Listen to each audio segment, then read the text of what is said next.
حضرات، میں حالات کی مناسبت سے آخری 5 منٹ آپ کے سامنے گفتگو کرنا چاہوں گا۔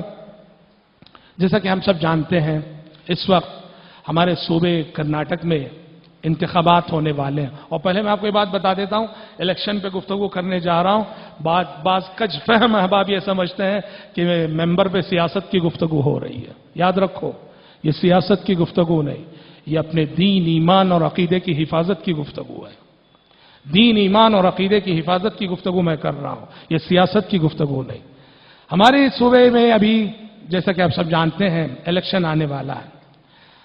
حضرات، اس وقت ہم سب کو بڑی دور اندیشی کا ثبوت دینا ہے، بڑی فراست کا ثبوت دینا ہے، اتحاد کا ثبوت دینا ہے۔ حالات اس وقت کس قدر نازک ہیں آپ کو اندازہ ہوگا۔ اگر حالات پر آپ کی نظر ہو، جب سے اس ملک کا اقتدار فرقہ پرستوں کے ہاتھ میں گیا ہے، اس ملک میں جو مظالم ہو رہے ہیں، قانون کی دھجیاں جو اڑائی جا رہی ہیں، امن و امان کی جو ابتر صورتحال ہے، مسلمانوں اور دلتوں پر جو مظالم ہو رہے ہیں، یہ سارا منظر ہمارے سامنے ہے۔ اور جان سے آگے بڑھ کر، آبرو سے آگے بڑھ کر ہماری دین و شریعت کے ساتھ جو کھلواڑ ہو رہا ہے، ہماری مذہبی آزادی کو سلب کرنے کی جو کوششیں ہو رہی ہیں، مسلم پرسنل لا میں مداخلت کی جو کوششیں ہو رہی ہیں، اور سارے کتنے اہم کام ہیں جہاں ملک کو خدمت کی ضرورت ہے، ان کاموں کو چھوڑ کر حکومت ہماری خواتین کے پیچھے پڑی ہوئی ہے۔ شریعت میں مداخلت ہے، یہ یکساں سول کوڈ کو لانے کی کوششیں ہیں یہ سب۔ اگر حالات کا آپ شعور رکھتے ہو، یا جن لوگوں کو حالات کا شعور ہے، ان کی نیندیں حرام ہیں ان حالات سے، جس سمت میں کہ ہمارا ملک جا رہا ہے۔ اور یہ بات صرف مسلمان محسوس نہیں کر رہا ہے، انصاف پسند ہندو محسوس کر رہا ہے، انصاف پسند صحافی محسوس کر رہے ہیں، سیکولر ذہنیت رکھنے والے غیر مسلم محسوس کر رہے ہیں، اور سارا ملک چیخ رہا ہے۔ آج کیا نتیجہ ہے؟ ہم نے جو اپنی ووٹ کی جو طاقت ہے، اس طاقت کو ضائع کیا، اس طاقت کا صحیح استعمال نہیں کیا۔ میرے بھائی یاد رکھو، ووٹ جو ہوتا ہے، ووٹ ایک طاقت ہے، ایک پاور ہے، ایک ہتھیار ہے اس ملک میں ووٹ۔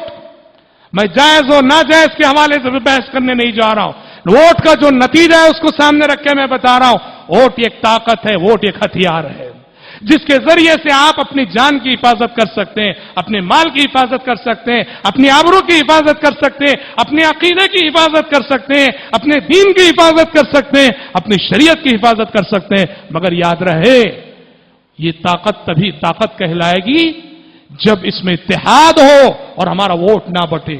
اگر ہمارا ووٹ بٹ جائے تو پھر یہ نہ طاقت ہے، یہ نہ ہتھیار ہے، نہ یہ پاور ہے۔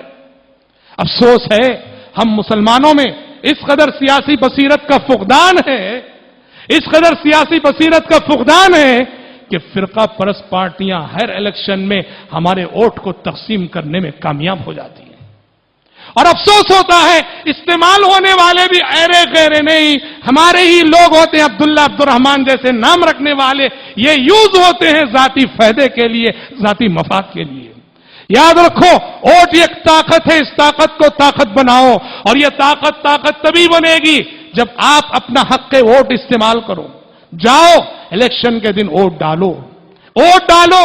اور ایسے یہاں دو قسم کی ذہنیت ہے، ایک فرقہ پرستی کی ذہنیت ہے اور ایک سیکولر ذہنیت ہے۔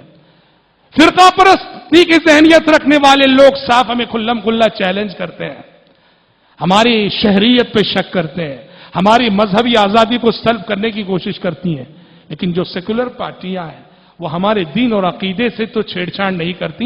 ہم یہ تو نہیں کہتے کہ وہ ہمارے ساتھ پوری طرح انصاف کرتی ہیں، کوئی پارٹی نہیں جو پوری طرح انصاف کر سکے، لیکن جب ہمارے سامنے جو دو نقصان ہوتے ہیں، ایک بڑا نقصان، ایک چھوٹا نقصان، بڑے نقصان سے بچنے کے لیے چھوٹے نقصان کو اپنانا پڑتا ہے۔ ایسے میں یاد رکھو میرے بھائی، اپنے ووٹ کی طاقت کو بٹنے نہ دو، اور یاد رہے اس کے لیے ضروری ہے ہم ذاتی مفادات سے بالاتر ہو کر سوچیں، قوم کے لیے سوچیں، پورے ملک کے لیے سوچیں۔ میں میرے ذاتی فائدے کے لیے، اس میں میرا ذاتی فائدہ ہو رہا ہے۔ غدار ہے وہ شخص جو اپنے ذاتی فائدے کے لیے قوم کے مفاد سے بغاوت کرتا ہو، جو اپنے ذاتی فائدے کے لیے ملک کے مفاد سے بغاوت کرتا ہو، غدار ہے وہ شخص۔ اس لیے یاد رکھو میرے بھائی،